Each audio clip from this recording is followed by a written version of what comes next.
हाँ तो बेटा आपका फिर से आपके अपने YouTube चैनल पर स्वागत है। थर्ड यूनिट का जो लास्ट टॉपिक किया था हमने, इट वाज इलेक्ट्रोकेमिकल सेल और गैल्वेनिक सेल।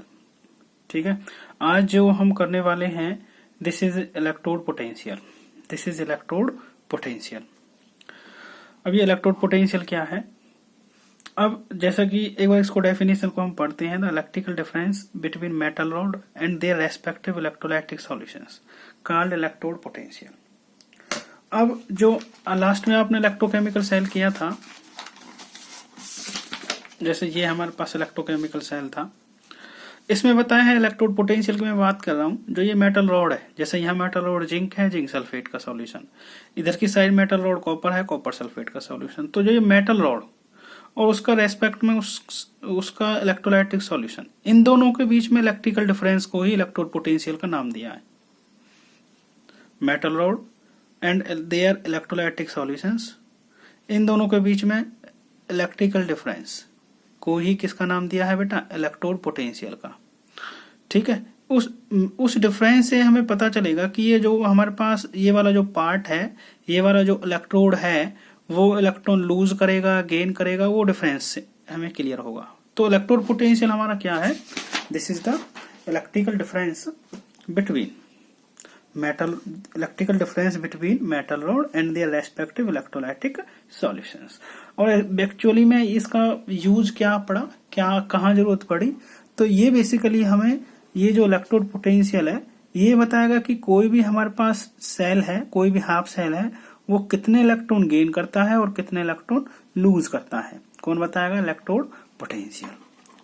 इससे आगे हम अगले टॉपिक की तरफ चलते हैं, जो कि काफी इंपॉर्टेंट टॉपिक है। न्यूमेरिकल जो टॉपिक है, काफी इस टॉपिक से रिलेटेड काफी न्यूमेरिकल है। ठीक है, जो हमें करने हैं। तो ये आता है आपका EMF of the cell. EMF of the cell, पहले हम डायरेक्ट फॉर्मूले पे चलते हैं। ईएमएफ को हम रिप्रेजेंटेशन दिखा सकते हैं ई सेल से। अगर मैंने सेल का ईएमएफ कैलकुलेट करना है तो ध्यान रखना है हमें पूरे सेल का क्या चाहिएगा? Reduction potential. मतलब जिंक वाली साइड का भी रिडक्शन पोटेंशियल चाहिएगा और कॉपर वाली साइड का भी रिडक्शन पोटेंशियल चाहिएगा। ठीक है, तो ध्यान रखना EMF of the cell equals to E cathode minus E anode. मतलब इलेक्ट्रोड पोटेंशियल या reduction potential of cathode minus reduction potential of anode. It will be the EMF of the cell.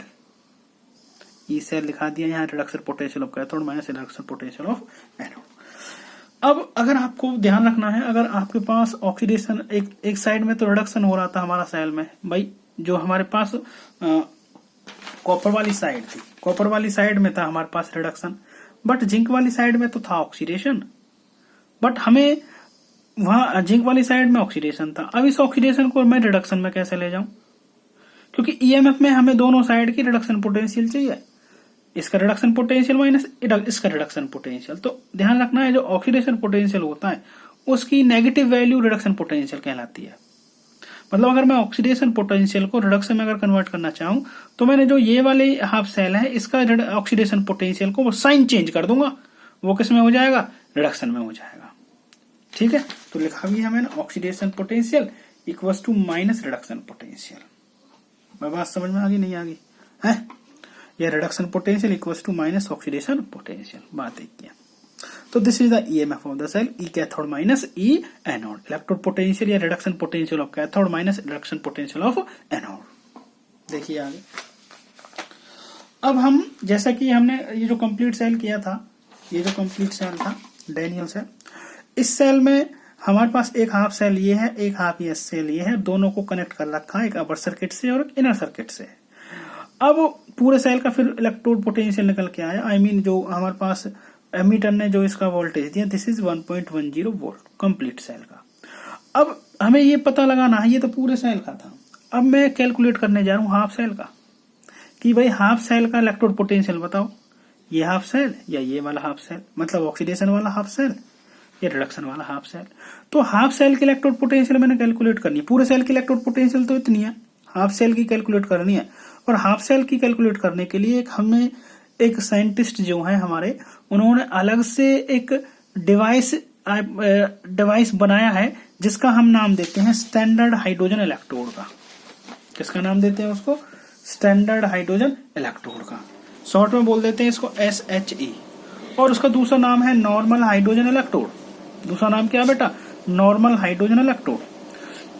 ठीक है, जिससे हम कंप्लीट का तो निकाल लेते डायरेक्टली, हाफ सेल का निकाल सकते, जिसके यूज से हम हाफ सेल का इलेक्ट्रोड पोटेंशियल कैलकुलेट कर सकते हैं, रिडक्शन पोटेंशियल कैलकुलेट कर सकते हैं। तो देखिए इसमें क्या लिखा हुआ है, देखो नोट्स मैंने बना रखे हैं पहले से, ताकि हमारा टाइम जो है वो सेव हो सके और हम एक वीडियो में ज्यादा से ज्यादा टॉपिक्स कवर कर सके। ठीक है, कभी ये सोचो कि सर तो नोट्स में से पढ़ा रहे हैं, नहीं, नोट्स में से भी पढ़ा रहे हैं, बट समझ में आ रहा होगा आपको और इसमें भी आपका ही फायदा। अगर मैं साथ के साथ भी रिटर्न करता हूँ तो बहुत ज्यादा टाइम लगता है। ठीक है, तो बेटर रहेगा कि हम पहले से रिटर्न कर लें, वो आपको ठीक ढंग से क्लियर करा दें। ठीक है, तो इसी देखिए हम SHE की या NHE की बात कर रहे हैं, this is standard hydrogen electrode या नॉर्मल हाइड्रोजन इलेक्ट्रोड। तो देखिए this is a reference electrode, ये इसका नाम एक और क्या है, this is a reference electrode whose potential is 0। और फिर इसका पोटेंशियल पहले ही बता दिया कैसा होता है, कितना होता है, 0। जैसे पूरा हमारा सेल था ये जिंक कॉपर वाला, इसका पोटेंशियल 1.10 था। मैं हाफ सेल का पोटेंशियल निकालू, चलो ये तो पूरे का है, हाफ का बताओ इसमें से इस जिंक का कितना पोटेंशियल और इसका कितना है, तो वो सब मैं कैलकुलेट करने जा रहा हूँ। उसके लिए मैं यूज किया है मैंने स्टैंडर्ड या नॉर्मल हाइड्रोजन इलेक्ट्रोड। बता दिया कि जो ये इलेक्ट्रोड आप यूज करोगे इसको हम रेफरेंस इलेक्ट्रोड का नाम भी देते हैं, और इसका खुद का पोटेंशियल कैसा होता है, कितना होता है, 0। It generally calculate the electrode potential of half cell. ये बेसिकली क्या करता है, हाफ सेल का इलेक्ट्रोड पोटेंशियल कैलकुलेट करता है। देखिए इसमें क्या है, इस रेफरेंस इलेक्ट्रोड में ये कंटेनर है, इस कंटेनर में ये ग्लास ट्यूब है। ठीक है, इस ग्लास ट्यूब के अंदर ये जो अंदर वायर दिख रही है, ये वायर किसकी है, प्लेटिनम वायर। किसकी है बेटा, प्लेटिनम वायर। इसके अलावा इस प्लेटिनम वायर का नीचे है एक प्लेटिनम फॉइल। क्या लिखा है बेटा, ये प्लेटिनम फॉइल। ठीक है, अब प्लेटिनम फॉइल है और ये जो सॉल्यूशन है जिसमें इस ग्लास ट्यूब को डिप कर रखा है, ये है 1 मोलर HCl सॉल्यूशन। कैसा है बेटा, 1 मोलर HCl सॉल्यूशन। अब ये डिजाइन कर लिया पहले, जैसे ही अब मैंने पूरा किसी भी, अब मान के चलो ये डिजाइन के बाद में इसमें मैं बात करूं इस सेल में, मैं कहने लगूं भाई इस जिंक वाले पार्ट का इलेक्ट्रोड पोटेंशियल दिखाओ कितना है, तो मैं क्या करूंगा, इस वाले पार्ट को हटा के इसकी जगह वो नॉर्मल हाइड्रोजन इलेक्ट्रोड लगा दूंगा। कॉपर वाली साइड हटाई, मैं ये लगा दिया मैंने नॉर्मल या स्टैंडर्ड हाइड्रोजन इलेक्ट्रोड, जिसका खुद का इलेक्ट्रोड पोटेंशियल कितना होता है, 0 होता है। ये लगाने के बाद में जैसे मैंने यहाँ पुल लगा दिया, ये कनेक्ट कर दिया, उसी तरह से साल्ट ब्रिज भी लगा दिया।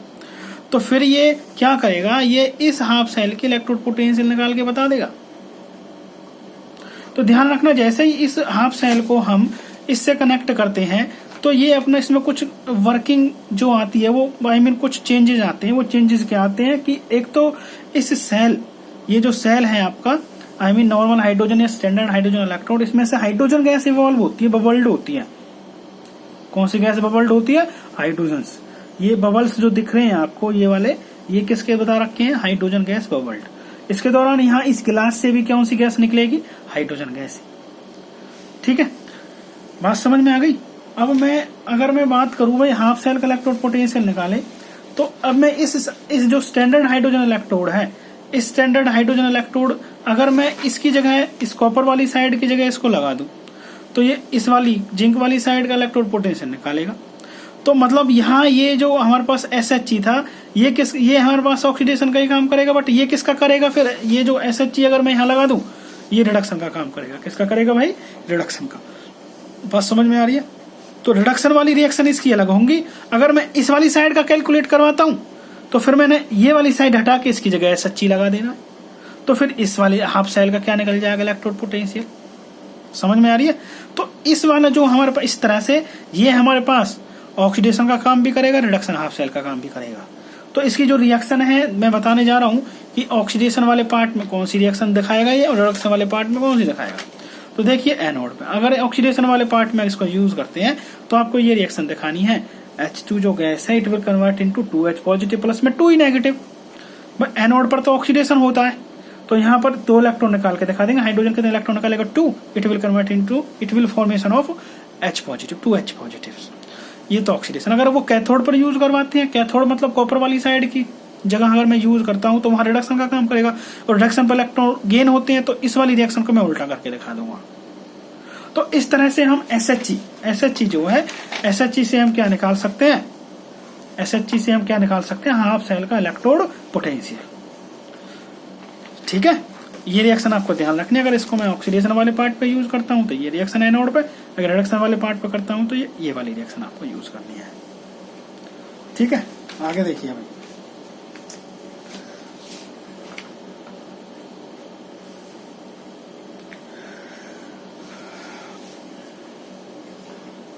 अगला वाला पार्ट चलो अगले वीडियो में डिस्कस करेंगे, आज के लिए बस इतना।